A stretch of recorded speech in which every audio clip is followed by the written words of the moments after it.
چلو ابھی تو ٹائم ہے.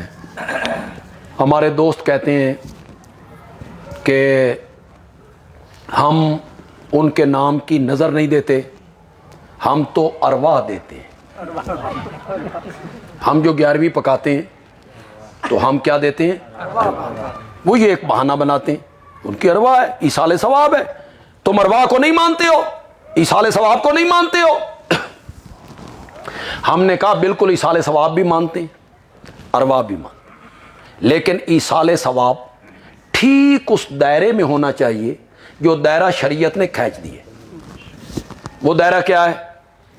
ایصال ثواب کے لیے شخصیت متعین کوئی نہیں, ایصال ثواب کے لیے دن مقرر کوئی نہیں, ایصال ثواب کے لیے چیز مقرر کوئی نہیں. اس دائرے کے اندر ایصال ثواب کرو. دیکھو حضرت شیخ عبد القادر جیلانی رحمۃ اللہ علیہ, ان کے نام پر ہر مہینے ارواح دینا, ایصال ثواب کرنا, ان کی روح کو ثواب پہنچانا, اس کی وجہ کیا ہے؟ پاکستانیوں کا کیا تعلق ہے ان سے؟ ایک وجہ مجھے سمجھ آتی ہے کہ وہ نیک بندے تھے, ولی اللہ تھے, عابد شب زندہ دار تھے, عالم تھے, متقی تھے, پرہیزگار تھے, اس لیے ہم ان کے نام کی نظر دیتے نیک سمجھ کے. میں نے کہا اگر نیک سمجھ کے دینی ہے مرتبے کے لحاظ سے تو صدیق اکبر کے نام کی, امام اعظم امام ابو حنیفہ کے نام کی, امام احمد ابن حنبل کے نام کی. بڑے بڑی ہستیاں پڑھی ہیں, بڑی بڑی ہستیاں پڑھی. ایک صورت یہ. دوسری ذہن میں سمجھ آتی ہے بھئی شاید آپ کا خیال ہے الیاذ باللہ کہ وہ کسی مصیبت میں اور ہم ہر مہینے ایصال ثواب کریں گے تو وہ بچ جائیں گے.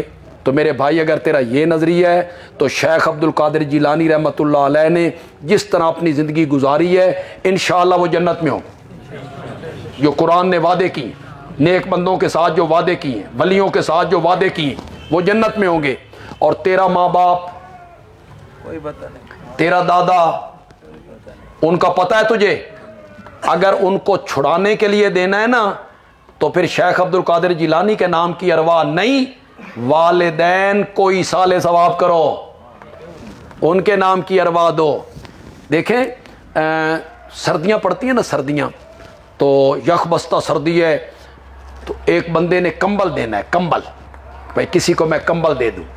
وہ باہر نکلا تو وہاں تھڑے پہ ایک فقیر پڑا ہوا تھا, ٹھٹر رہا, ٹھٹر باہر پڑا ہوا ہے, سردی سے کانپ رہا ہے. وہ اس کے قریب سے گزر گیا.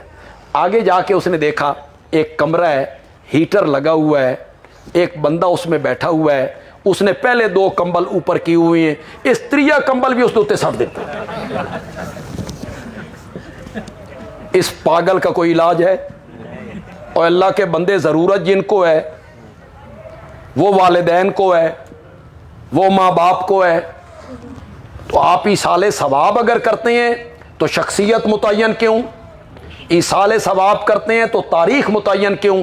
میں بڑی ایک کام کی بات بتانے لگا ہوں, شاید اس سے پہلے کسی عالم نے یہ بات نہ کی ہو, شاید نہ کی ہو. ہر عبادت کا اللہ نے وقت مقرر کی ہے, ہر عبادت. نماز وقت میں, روزہ رمضان میں, حج وقت, زکوٰۃ کوئی وقت, زکوٰۃ میں کوئی وقت. تیری آمدنی پہ سال گزر جائے, 40واں حصہ اس میں سے نکال, اگلے 6 سال کی زکوٰۃ اب دینا چاہتا ہے دے دے. زکوٰۃ نکال کے فوراً نہیں دینا چاہتا, رکھ لے, تھوڑی تھوڑی کر کے دے دے. اس کے لیے وقت مقرر نہیں کیا, زکوٰۃ کا وقت مقرر نہیں کیا شریعت نے, فلانے مہینے دینی ہے. کیوں؟ اس میں اللہ نے فقیر کا لحاظ رکھا. کس کا لحاظ رکھا؟ مسکین کا.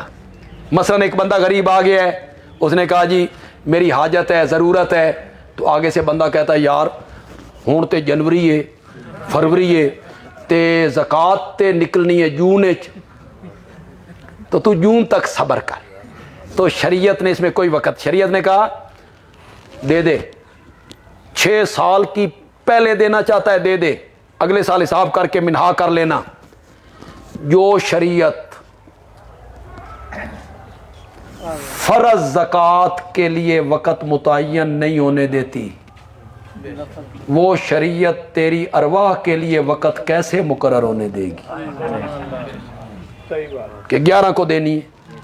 ایک بندہ 2 تاریخ کو تڑپ رہا ہے، اس کی ماں بیمار ہے، ہسپتال میں ہے، آپریشن نہیں کرائیں گے تو مر جائے گی، تو اس کے پاس آتا ہے، یہ کہتا ہے نہیں 11 تاریخ نو آویں میں 11ویں دے دی. یہ بھی کوئی بات ہوئی؟